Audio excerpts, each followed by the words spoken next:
बिस्मिल्लाहिर्रहमानिर्रहीम। अस्सलाम वालेकुम दोस्तों, ग्रीन कैरी चैनल में खुश आमदीद। मैं हूं आपका दोस्त राना।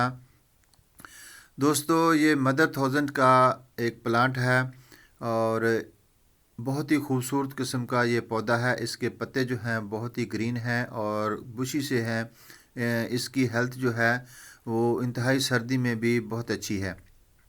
दोस्तों, बहुत ज़्यादा ठंड है और इस सर्दी में पौधे जो हैं वो बिल्कुल जो है वो कोरे की वजह से इतने ज़्यादा हेल्दी नहीं है। लेकिन ये पौधे जो हैं मेरे पास मेरे गार्डन में बहुत ही हेल्दी हैं, क्योंकि उनके ऊपर एक ग्रीन नेट लगा हुआ है और यहाँ से इसकी जो है बहुत ही ज़बरदस्त किस्म की लुक नज़र आ रही है। तो दोस्तों, बात करेंगे इस पौधे की के लिए कौन सी मिट्टी बेहतर है। तो दोस्तों, इस पौधे को चिकनी मिट्टी जो है वो बहुत ज़्यादा पसंद है, क्योंकि इसके पत्तों में पानी काफ़ी स्टोरेज हो जाता है और चिकनी मिट्टी में पानी जो है वो स्टोरेज करने की साहली ज़्यादा होती है बनिस्बत बालू मिट्टी के और वर्मी कंपोस्ट के। तो दोस्तों, चिकनी मिट्टी में हमने जो है वो गोबर जो है उसको मिक्स कर दिया था। तो इसमें मुकम्मल गज़ाइयत है और तकरीबन 6 से 7 मंथ में बहुत ज़बरदस्त किस्म का यह पौधा ग्रो करता है। तो दोस्तों, ये कैक्टस ही नस्ल का पौधा है। ये भी मैंने कलम से ग्रो किया था और बहुत अच्छा पौधा बन चुका है। इसके साथ डेलिए के चंद एक प्लांट हैं जो कि इंतहाई ग्रीन और हेल्दी किस्म के हैं।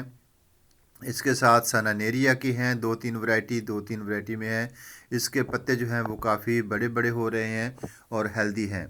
तो दोस्तों, ये देखें मदर थाउजेंड के छोटे छोटे पौधे जो इन लीव्स से गिरे हुए थे और मैंने यहाँ पर इनको ट्रांसफ़र कर दिया। तो ये यहाँ पर भी अपने आप को बहुत अच्छे से ग्रो कर रहे हैं। तो इसके साथ ये कैक्टस का एक पौधा है जिस पर बहुत ज़्यादा कांटे लगे हुए हैं। इसको भी कलम से ग्रो किया जाता है। इसके लिए जो चिकनी मिट्टी है वो बहुत ही सूटेबल है। इसको यहाँ इनकी टहनियों को अगर काट कर लगाया जाए, किसी भी मौसम में लगाया जाए, तो ये इसकी जहाँ से जर्मिनेशन जो है स्टार्ट हो जाती है। तो कैक्टस जो पौधे होते हैं इनको लगाना इंतहाई आसान है। इनके लिए मुनासिब धूप और मुनासिब खुराक अगर फराहम कर दी जाए तो बहुत अच्छे अपने आप को ये सर्वाइवल करते हैं। तो दोस्तों, देखें इनके लीव कितने ज़बरदस्त किस्म के ग्रीन हैं और कितनी प्यारी लुक दे रहे हैं।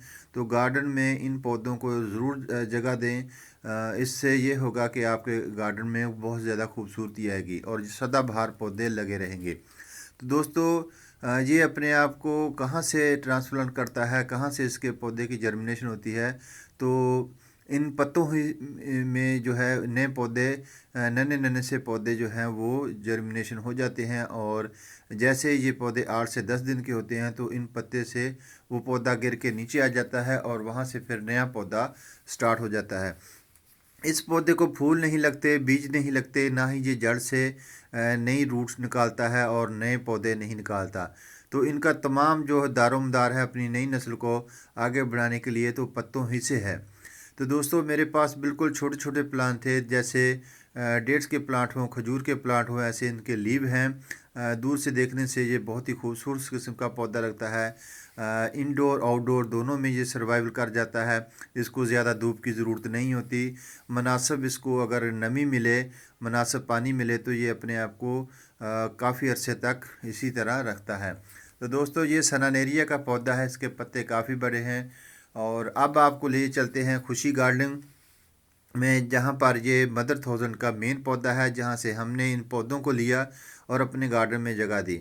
तो दोस्तों, ये देखें पौधे के कलर जो हैं बिल्कुल, अभी सर्दी का मौसम है और इस सर्दी में इसने देखो कितने हज़ारों और लाखों की तादाद में इसमें जो है वो नन्हे नन्हे से पौधे जो हैं वो लग चुके हैं। इनका कलर भी बिल्कुल थोड़ा सा डार्क ब्राउन सा है और ये देखें धागे की तरह इसकी जड़ है। जैसे ये हम पत्ते से अलग करेंगे और ज़मीन पर नमी वाली जगह रखेंगे तो ये अपनी जड़ें वहाँ पे लगाएगा और एक नन्हा सा पौधा बन जाएगा।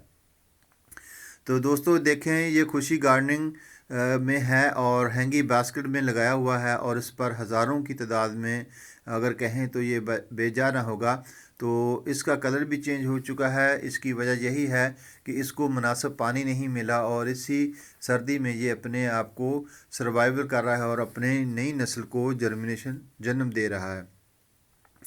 तो दोस्तों इसके अंदर पानी स्टोरेज करने की बहुत बड़ी सहूलियत होती है। ये अपने पत्तों में बहुत सारा पानी स्टोर कर लेता है और काफ़ी दिनों तक ये ज़िंदा रह सकता है।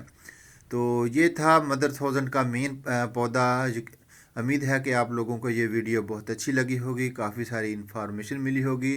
देखें इसका जो मेन ट्रंक है उसका कलर कितना प्यारा है। मेरे गार्डन में ये बिल्कुल ग्रीन था और यहाँ पर कितना प्यारा पिंक सा कलर है इसका। तो खुशी गार्डन के चैनल का ज़रूर विज़िट करें। बहुत सारे नए नए और नए पौधे भी आपको देखने में मिलेंगे। बहुत ज़बरदस्त किस्म का गार्डन है। तो दोस्तों नई वीडियो आने तक अल्लाह हाफ़िज़। अपना और अपने प्यारों का ख्याल रखें। अल्लाह हाफ़िज़।